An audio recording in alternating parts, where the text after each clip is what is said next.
And, oh, sorry. Okay. Good morning, everybody, or good afternoon, or good evening, depending on where you are. It's late afternoon for us here in Glasgow. Lovely to have you join us. I'm here with Chris, who's wonderfully come along to talk to us about her research, where she's at with her research, and a lot of the questions that you all have posed for her in the forums that she's going to talk about as well, and just give us some sense of what she's been up to, which is great because she's had some exciting visitors, family tree visitors recently. So we're on the second week of the course, as I'm sure you all know. So first week was really a kind of a look at what transcription is, different types of records, primary, secondary, that kind of thing. And looking forward into next week. Next week's really the week that we get into considering different types of records. So birth, marriage, and death records, church records, census records. So different types of documents that you might find in your family research that will be useful to you in filling out your tree. As with so much else on the course, we're not going to particularly focus on any one country. Really what I'm trying to do is give you some tips about what types of sources might be out there, and to give you some ideas about where you might look to then go off and find those sources. But yeah, I'm sure, as you will have noticed, we have many examples from Scotland and England and the United States, and that's really because those are the examples that I had access to, lots of stuff from my family tree and my colleagues' family trees. So you'll obviously be seeing examples from those countries. So we've got lots of questions to answer that have come up. Please feel free to ask questions on the YouTube site. Also, you can ask questions via Twitter if you're hooked up to our Twitter account. And I know that a lot of you will be answering questions for one another on the YouTube account, so that's great as well. We'll take some of those too. And I know we've got a lot coming from the discussion forum that's up on the Future Learn site. So I think I'll pass over to Chris and see what she has to tell us. Thanks, Tahita. Hi, everyone, and welcome. I know it's only week 2. Sometimes we do this in week 4, and people have got more of a grounding, but getting near Christmas, people are busy. And welcome aboard. And I have to say, I am still as keen as ever on my family tree and the research. Once you get hooked, that's it, I think. I mean, I will never finish what I'm set out to do. And I'm still finding things. I'm still finding out interesting things. I'm still hitting brick walls. I'm still perfecting the way I record things and the way I file things. I meet regularly. We have a monthly meeting with a group of ex-students of yours, and we share ideas. So it really has given me a real good purpose, at this stage of life.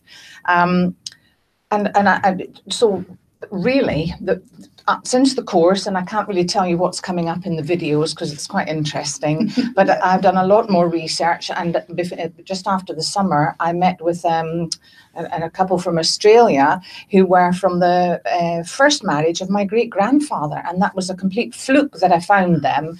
As you do, you sort of Google Greenock and see what comes up, and it was a recent newspaper entry by another girl from the first marriage saying, if anybody knows of the Pattersons of Greenock, please get in touch, which I did. And I met this other half family, and they've brought some wonderful photographs, which has just been very interesting on my part. And I took them to the places that our shared great-grandfather had been. And I'm also writing his story. And funnily enough, I got halfway and stuck. And obviously it was because these Australians were going to come in and put a slightly different slant on it, because that's one thing I'm still keen on doing, is I like to not only do the tree, but to put a bit of flesh on the people that we're talking about. We had to do papers when we were studying with Tahisha. So I'm still, I know you won't quite be able to read these, but just to show you that I'm still producing papers about some of my ancestors, and I enjoy that. And And the other thing about that then is to flesh out the era and where they were living at the time. I use the charity shops a lot, and you get some wonderful books from charity shops that don't, obviously don't cost a lot. Old maps, and you can sort of see where they were, because my great grandfather had a draper's shop in Greenock, which is no longer there, but I can find it on the maps. And just a variety of very old-fashioned books. But sometimes there's a sentence in it that you think, gosh, that I typically describe how they dressed, or the transport, or so on and so forth, or something about the church that they might have attended. I very much still using the book that you gave us, Tahisha, on the course, and that will be recommended and mentioned several times during the course. This is still the Bible, but this is now the Bible with a little offshoot. Because this great-grandfather was married twice. So now I just use this not as a record of just the tree, but one of his marriages on one page and the other marriage on the other page. And then I can start to see, well, when did he move away, and where did these children go, and what happened to them? And meeting the Australians has given me a better picture of what happened to them, which is quite interesting. One of them became quite a wealthy man and had a yacht built in Greenock. So I now have to research the yacht. So there's always something to be doing. I still record pretty much in the same way, and there will definitely be more information as the course goes on about how to keep your findings. I still like to have a hard copy that I file, and then I have a copy on my computer, again in files. I will have the family name, and then I'll have photographs, newspaper cuttings, births, marriages, deaths, and these are sort of stored in the cloud, so my computer is not sort of totally sort of got that. So that's where I'm at the minute. I still talk to my family about what we're doing, and they're very sort of interested in that, especially we've just had a new great nephew born. So that, this is all for the generation that comes. Yeah, oh, that's great. Excellent. Yeah. And I should say about the family record, I think it is this week that that in the video you were talking about those. So we've given a bit of information on where to find those. The yellow family records that you're using are from the Aberdeen Northeast of Scotland Family History Society. Yes. And you can order those and get them shipped all over the world. But other family history societies are now creating them as well. Yes. So and you can have some free sheets online that you can also use. I'm sorry, I meant to say to Hisha that another resource that I think is quite useful is something like Facebook that you never think. But in Facebook now they've got I'm a member on the old Greenock page and the old Beath page and the old Ayr page, and every so often a photograph will come up, or old postcards will come up, and it's fascinating to see. My grandfather had a horses and walked them on the beach, so I can imagine them on the beach in Prestwick. So Facebook is another source that you might not sort of think about, but it's there. And the family history societies, they're worth. I mean, I've joined a few, and they will keep you updated with any information that's coming on. And also another place called Roots Chat that somebody mentioned today. I mean, I know you're going to be mentioning all of these, but it's chat. So it's not, if somebody's chatting about what you're chatting about, it's great. And you can put a question in there and wait for an answer. So Roots Chat is another one that I would recommend. Just Google Roots Chat and you'll find that it's they have different chat links for every topic that so it's not just Ancestry that can get or the big Find My Family or Find My Past that gives you the things. There's lots of places out there. Yeah, definitely. And just coming back to Facebook, many of you might know this, but some of you probably won't. The course that you're currently on has a Facebook page, which if you go onto Facebook, if you use Facebook, just type in looking for a group. It's a closed group, but they'll add you on, and it's the name of the course itself. So genealogy, researching your family tree, and there are many thousands of people who've taken the course who are on that, and people answer questions, and it's a really fun. And I have to also remind you that no question is too silly. Because you can, I can't ask people that because everybody has a brick wall. Everybody has a wee niggle. And sometimes if you share it, it's amazing what people, that happened to me and I've tried this, or I've been to that website. And so you put in, you can really ask questions that you think might not be able to answer and you'll get an answer. Definitely. Yeah, I just came out of a chat session with our full-time students who are on the course, and one of the we were talking about figuring out old handwriting and how difficult it can be to look at records and work with old handwriting. And one of the great uses of sort of crowd questioning is if you're struggling with a record, and the old handwriting is sharing that with a group. That's a great. Yes, a lot of people will take a photograph of something they can't understand, and they will post it onto one of the Facebook pages, and you will have a load of people answering, and that's very useful. Yeah, absolutely. Because I look at words and I just can't make them out. And somebody else will go, "Oh, that's probably. Oh, yeah, of course, that's what that said." No, nobody knows everything. Nobody's, that's, so we can all learn from each other. That's for sure. So, one of the other things that's up on, I can't remember which of the articles on this week's course, is you're going to talk about your page of information that you've created. Well, there was a question from Susan. Hi, Susan Graham, sort of saying I had said something when I first did the course, which is now 4 years ago we did the course. That you could print off your searches in case because you kept researching for things, but actually that wasn't the answer. That I then made my own research log for each member, and this will be online. So for each of my family members, I have a research log, and when I do any research, I write down. I've got goals and questions to ask, and then I write down the websites that I've used. And I think that's a more important way to do it than just printing it off from the internet. So a research log is a really useful thing to keep with you. And there's many different ways of filing these, and one of that will come up in the course later is something called the Ahnentafel. It's a German word, Ahnentafel, Ahnentafel, ancestor table. And they've got a number system that is quite interesting.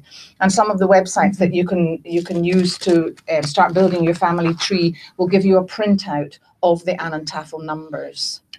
That was another question from one of the other girls, from Christine Sava, who asked, programs for building your family tree. There is no hard and fast rule about which program, and I have tried lots of them, because some of them you think, I love this dashboard, but then the records they produce is just not quite right. So I have tried quite a few of them, and I think that my advice would be try. Don't just, try it for yourself. Some of them are free for a month to try. There's Herodis, Legacy, My Heritage, Family Historian, Family Tree Maker. And at the minute I used Herodis because when I printed off their record of my ancestors, and then I could work on that. I could actually put information in, move places, and that was interesting. And Family Tree Maker, I've got most of my trees. So really have a look and see what suits your style of information and your style of researching best. On the 6th week, we'll talk about specific family tree software programs, but on also cloud-based ways of entering information onto a tree. So we will offer some further advice on that, but I think that's a great piece of advice is, if you can, download a free version, like Legacy. There's a free version of it that you can download and try. A lot of them will allow you to download a free version and try it for just a little bit. And they are quite daunting when you set the box and you've got to choose how you're going to put in a census record, and you sort of get a bit mind boggled by it all. But make it work for you. You only fill in as much information as you want to put in. You don't have to go with a magnifying glass and put every last thing in. Make it work for you. And I will say, if you are interested in using Family Tree Maker, because that's the program that we use on the postgraduate course, we've created a series of step-by-step user guides, focused towards our postgraduate students. But we've made those available for free on our website, the university's genealogy website. Will you put a link to that? That's an interesting one. That's excellent. And actually, I'm just realizing they're a bit, because Family Tree Maker's now come up with a new version, and we've updated them, but I think it's the old version that's still up on our website. Although, to be quite frank, I haven't really noticed much change in the instructions that we provided. Some of the interface looks a bit different. That's really, so the old versions will still be perfectly fine. Yeah, so someone, Nick, is asking, can you show us a photo of the record book that Chris is using? Let's just hold that up and see if that is better. Is that that's a bit yeah. So we'll see. It's just called the Family Record, and there is some information on the Future Learn website of the course page about this. So go off and have a look at those course. I can't remember the article on the course that I gave the information about where to order those. They're not terribly expensive. Maybe we should just sort of say what it does. Yeah. I mean, it basically has thing. In the middle, if I can find the middle. Yeah, and for those of us who aren't, you have computer literate. Your whole family tree. One side for your father, one side for your mother, and then it all relates to different pages. And then the page you have your family history, the names, the dates of birth, the marriage, the children, and the census records. So it just gives you, wherever you go, I take this with me when I'm going to different places to research, because you've got it at your fingertips then. So it is worth investing in something like that. It is really useful to have everything in a physical format in one place. And also, if you're going off to talk to family members, if you're using a family tree software program, you can bring your laptop along and show things on the. But I know there's I find that often just these simpler paper-based tools.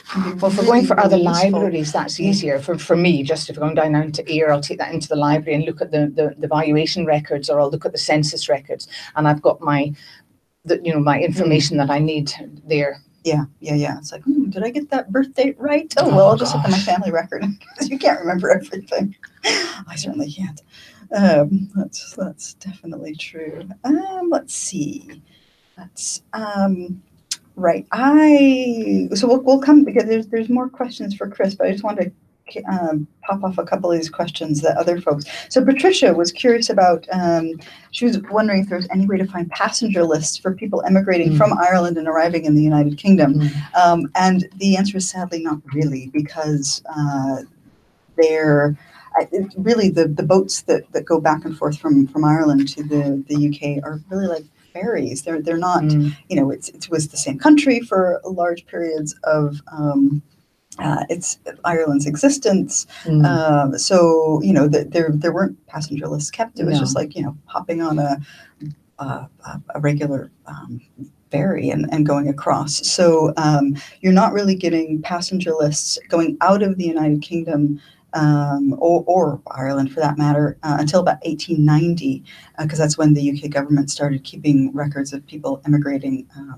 For passenger lists for ships, but a lot of those boats left from England or Scotland stopped in Ireland and then continued on to wherever it was that they were going. So, but that doesn't help going back and forth between Ireland and and Scotland or England or Wales or other places in the UK. But sadly, that's not a helpful thing, which is sad. So let's see.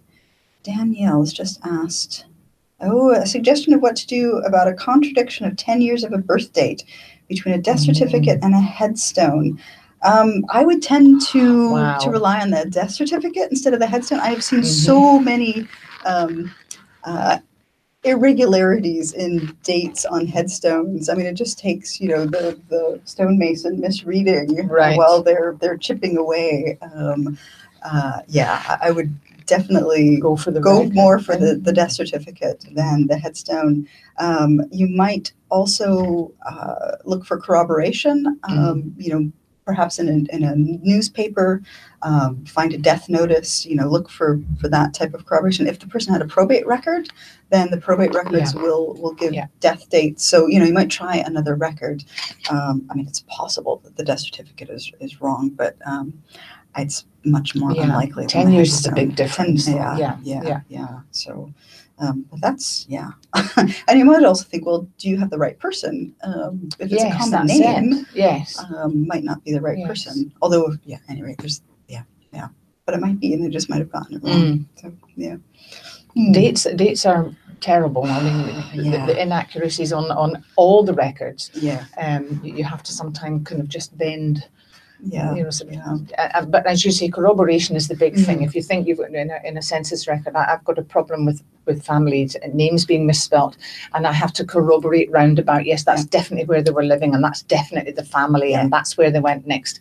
That must be them. Yeah. So it's just getting that validation. Yeah. That is difficult. Yeah, because you can have different spellings of names, and that's certainly something that we're covering this week. But if you found what you think is the right family, but the spelling of the name's not quite right, well, does everything else about the family match what you know about the family? And if so, and if you can't find someone else who's likely to be that family, it probably is the family. You know, maybe you're not 100%. You might have that down as, well, 85% that that's the right family. And that's the thing about genealogy. It's very difficult to be 100% all the time. And as you say, sometimes it's worth working using the newspapers, and Google newspapers have got quite a good archive. Just put Google newspaper archives. Quite tricky to use, because if you want to go back a page, they tend to take right back to the beginning, and you have to kind of start again. But there's a lot of newspapers there if you're looking for, you know, a death notice or a birth notice or a notice of marriage. Yeah, that's quite useful. Yeah, and those are free. Yes, very good for the World War I remembrance. A lot of people have been using it to find out, you know, about their ancestors who were killed during the war in the newspaper. So they've been used a lot recently. Yeah, great. I didn't know that. Excellent, good stuff. Let's see. I'm just trying to think. Yeah, so Jane's question about Chris's method of coding data, that was from the Anantafel that you were talking about. Let's see. So Diane was curious about thinking about the legal and ethical considerations of adding living people to one's online tree, and what issues are around that. As you say, Ancestry will allow a tree owner to grant access to a tree to select people. And normally, when you're looking at a tree on an online service, if a person is living, then you can't, you can see that there's a placeholder for that person, but it'll just say like living person, which is good. Legal issues, I mean, I don't know of any legal issues. No. If you're a private individual, if you're posting stuff as a business, then that's a different issue than if you're working with people who are based in the EU, or you're based in the EU as a business, then you need to take GDPR into consideration. But that doesn't apply to private individuals who are processing personal data. Cut and pasted this from a GDPR website. In the course of exclusively personal or household activity. But I am not a lawyer, so difficult. Yeah, it's a difficult thing. But I think as an individual, there really is no legal thing. But certainly ethically, any genealogist I would say that you talk to would say don't put information up about living people unless you have their agreements. Yes. Particularly if it's information that's going to be accessible by someone else. That's just, do unto others as you would have them do unto you. Really, you need to be having people's consent to share information for living people. So just, think about that in an ethical standpoint. So, but it can be quite challenging. So.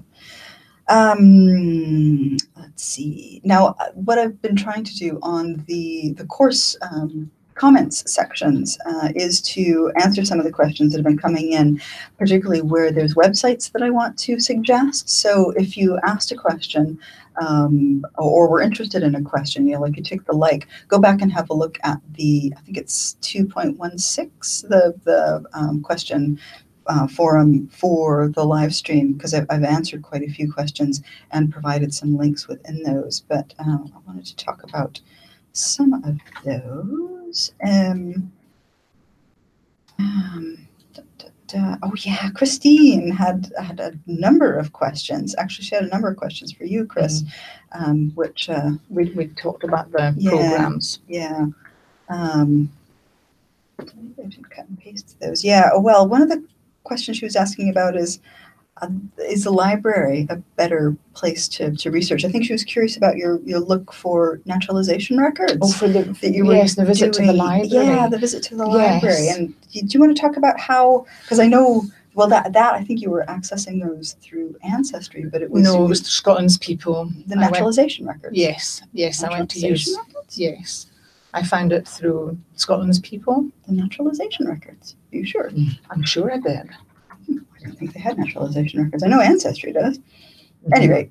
Yes, but in Scotland, Ancestry is free in the library. Yes. You know, so you don't need a subscription. And also, we have a wonderful website called Scotland's People. All our records have been digitised, and wonderful to search. And then you pay a certain number of credits, and you can download those.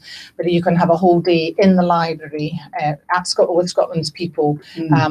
And then you can print off what you're doing there, and it sort of works out cheaper that way. But I mean, the library is a huge resource for all sorts of things, you know, and the librarians, especially the girls that we met in the Mitchell Library, are just fantastic. In the family history level, we've got a whole floor given over to records. You go on. I found a wonderful record in the level 5 in the Mitchell. I found this great grandfather that I've spoken about, his trust fund book. I didn't have a clue it existed. Didn't want to give them it back when I had finished, you know. And so you say, what's this? And they go down to the bowels of the earth and they bring up all these old tombs to look at. And here was this wonderful log of what my great grandfather had done with his money, and how he and how that was developed over the time.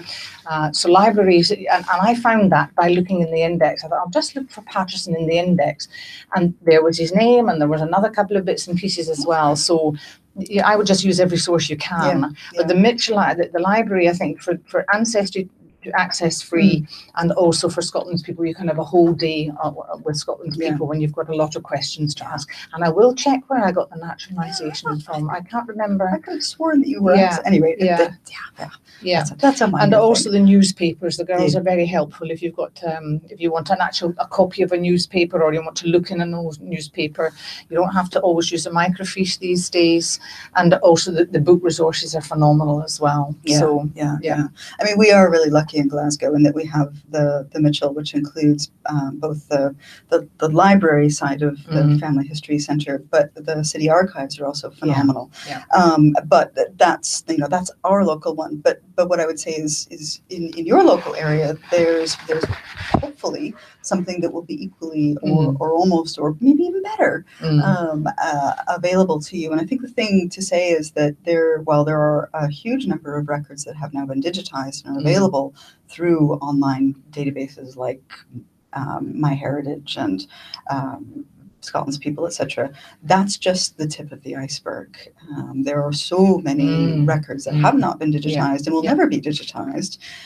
So it's definitely worth your while to contact your local archive, your local library, and see what they have, check their webpage, and go along, because it's definitely what to do. And then go to the main, because Glasgow, the Mitchell Library is very much about Glasgow, but for the rest of the country, we would have to go to Edinburgh, to the National Records in Edinburgh. And then I've got some sea captains, and I need to go down to Kew, and that's sort of on my list of things to do, to find their records down there, which ships they sailed, and finding that the crews of ships is quite difficult if you don't know the name of the ships. So there's lots of places still to visit. School records, find out where the school records are held. Valuation records of the houses, they're quite often in local libraries. And that's quite interesting. And post office directories are also very interesting, to see where your grandparents and your great grandparents lived. They're usually held locally in libraries as well, in your county library. Definitely. Right, we've got questions coming in from folks on the live stream. Evelis is asking about records of immigration from Spain to the Caribbean. I'm sorry, I don't know anything about Spanish. That's a hard one. Research. Yeah, that is a hard one. One of the links that I put up in answer to someone who was asking about passenger lists from, I think it was England to maybe the States in the 1800s. That's the Immigrant Ship Transcribers Guild. I gave the link to that. But they have It's a group of folks who are transcribing passenger lists, Mm-hmm. but they have passenger lists on for ships from around the world. So that might be a place to look. But yeah, I'm sorry, I don't really know more than that. Let's see. Nick is asking about best way to find someone who fought in the Boer War, court-martialed and then vanished. Oh gosh. I know that Find My Past Mm. has some military records for the Boer War. I would also have a look on the National Archives website. Then that's the Great Britain National Archives. Actually, they're one of my go-to sources for if I have a question like this and I'm wanting some background information about, how would I find out about somebody in the Boer War? They have some great answer guides, user guides, and you'll see in the links that I provided, I've referred people to them quite a bit because they not only talk about records that they have, they'll talk about records that are available other places, what's available online. So I would have a look there. But it's also quite difficult because national records in general didn't really become. It was 1845 that they really started taking records of everything. Birth, marriages, and deaths, and so on and so forth. Oh, it was 1837. 1837. Yeah. So the Boer War, you're sort of just a wee bit. No, you should be all further along. That's 1890. 1890s. Yes, yes. I think. Sorry. Yes, you're right. You're right. Were you thinking Napoleonic? I'm the yes. Yeah. Too many wars. There's too many wars. Too many wars. Yes. But yeah. But as you say, and Find My Past is quite a good source of military records. Yeah, I know they have one specifically for the Boer War. I mean, other pages, other databases have other. Let's see. I'm just looking. Okay. Oops. Boy, Rachel's asking about resources for common name-changing traditions. And she's particularly asking about for relatives emigrating to the UK. Gosh, not that I know of. I don't think there's a tradition. I mean, I think there's some people have changed if it's a Germanic name or a Jewish name. Quite often they maybe have changed it when they've come to Britain, but I don't think there's a tradition of changing names when you come to.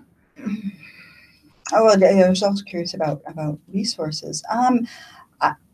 I would say maybe have a look at some of the name databases that we suggest in the surname ones. But yeah, not that I know of. I know well, just on that idea for Jewish Gen is a great resource if you have Jewish connections, Jewish ancestry, and they have a database of common name variants for people with Jewish ancestry and Jewish names. So that, and I know those include quite a few anglicized variants of Jewish names.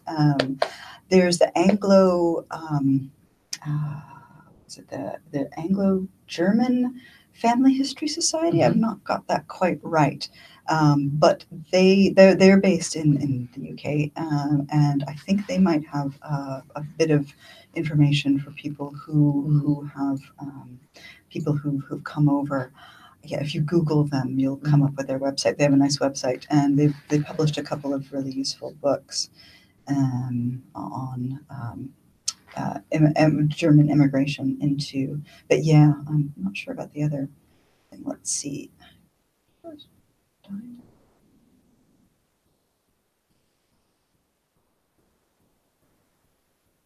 Oh gosh. Right, so Michael's saying that his grandfather's brother Richard died at childbirth, being the next son was Richard, but when he died, they used his brother's death date. And so you're curious about how to change that on the death certificate, I'm assuming? Gosh. Well, yeah, I am assuming that that's what you're asking about, is how to get it officially changed on the death certificate. And I think what you might have to do is ask for an amendment to be done. Now, at least in Scotland, you can't get it changed on the original, but you can apply for an amendment. Yeah, although I must admit that I'm You would have to go to the registrars for that, wouldn't you?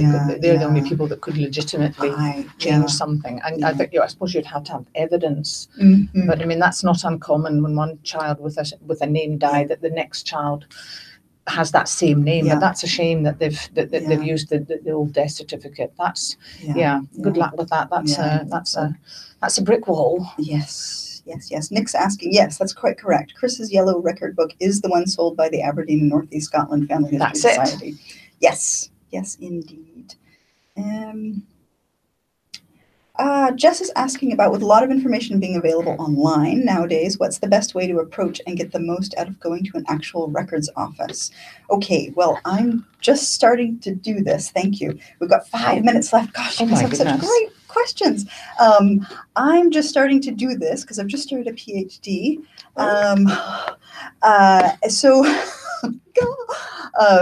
So I'm now having to look at a lot of online, resources, and then also going off to a lot of local record offices. But my tip for if you're thinking about going to a local record office is to have a look on their, obviously get as much information as you can about the family, the individuals that you're curious about online through online sources.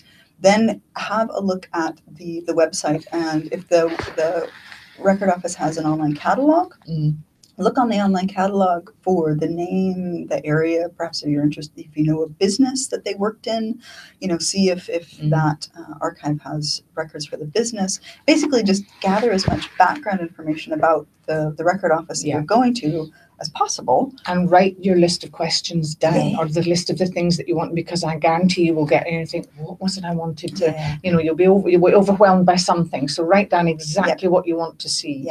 And for me also, there's nothing better than actually seeing the original document or the original book or the original entry. So definitely. There's a place for both, definitely. I mean, the internet is just a wonderful source, but sometimes the authenticity comes from actually going to see it. And I've got the same problem with the sea captains, because you can find a bit online, but to actually see their records and to actually know which ships they're on, I will have to go to Kew, but I will have written a list of questions. And specifically what records I'm looking for. And if it is perhaps a larger question that you're interested in, not just I want to find out as much about this particular individual as possible. Well, even if it is that, I would say email the archive and say I'm planning on going coming to you on this date. This is what I'm interested in. Here are the number of questions that I have, and emailing them ahead of time, because often the archivist will sit down and go, well, actually, these are records are interesting, but you'll probably also find these ones. So if you give them some advance warning that you're coming, and when you're coming, they'll be able to help you out. Better. Definitely. And can I just say to Janet, Janice Frost, who was asking about were there any results from my brother's DNA? Sadly not. It was a very small test we did, but I have now done the autosomal test with family tree DNA, few inquiries, and then this week Ancestry had a special offer for their DNA, and I have done the Ancestry, because sometimes you can't swap between the two. Ancestry have a very wide database, and I think it's still relatively early days for DNA testing, but I want my DNA out there, because my grandmother was illegitimate, so I'm hoping at some point that someone will come up with a connection, and this will be the family because she never knew who her father was. So nothing from my brothers, but it's worth, I would say it's worth doing, because I think if you're in there, you don't know what you're going to find out. Although we're going to talk about DNA at the last chat session, and there's certainly things you need to think about before doing a DNA test. Lots of ethical stuff, so don't just pile right into it. We've got 2 more minutes left. Do you know, Floyd's asking, will the Mitchell do a search in the way that the National Archives will for a fee? I'm not sure. I don't know if there's anybody at the Mitchell will actually do a research for you. Let's look on their website. They've got a great website. Yes, they have. They'll and if you phone them and ask for the family history, people are very helpful. But I'm not sure that they will actually do a research for. They may well know someone who will, though. They might have associates who will actually go in and do the research for you. And one of the chaps in our group will do that for a fee. He will go and do a bit of research. But I don't know whether they will have actually anyone that will do it. They might do a bit of research for free. They've done a couple couple of bits and Yeah. pieces for me when I've sort of asked something. So yeah, it's worth asking the question. Okay, yeah. Right, I'm going to take one more question from Jeanette. She's curious about, how do I find a marriage pre-1837? This must be for England and Wales, given the date. Yeah. Marriage took place, in Cumbria, and I live in Wiltshire. So Jeanette, you're looking at church records then. So you need to look at baptism, marriage records. It would either be the calling of the banns or the actual marriage itself, or perhaps a record of the marriage license. Depends on how exactly your people got married. What I would suggest doing is going onto the Family Search Wiki, which I know I've given links to in a couple of the articles, and have a look in there for the article on England church records and how to find those, because there's a variety of different providers for those. But that's what you need to do is use the church records. So. Sorry, but we got so many questions, and I know we didn't get across to nearly as many as we got, but they're great questions. And I'll try to go back and add some answers to some of these next week when I'm back in the office and try to catch up with some of them. But thank you to everybody for taking part. This has been really fun, and thanks, Chris. It's always I so love what I'm doing. So yes, yes. May your brick walls be broken down. Indeed. Well, thanks everybody, and have a good weekend. And a good rest of the time on the course. If you have questions, let us know.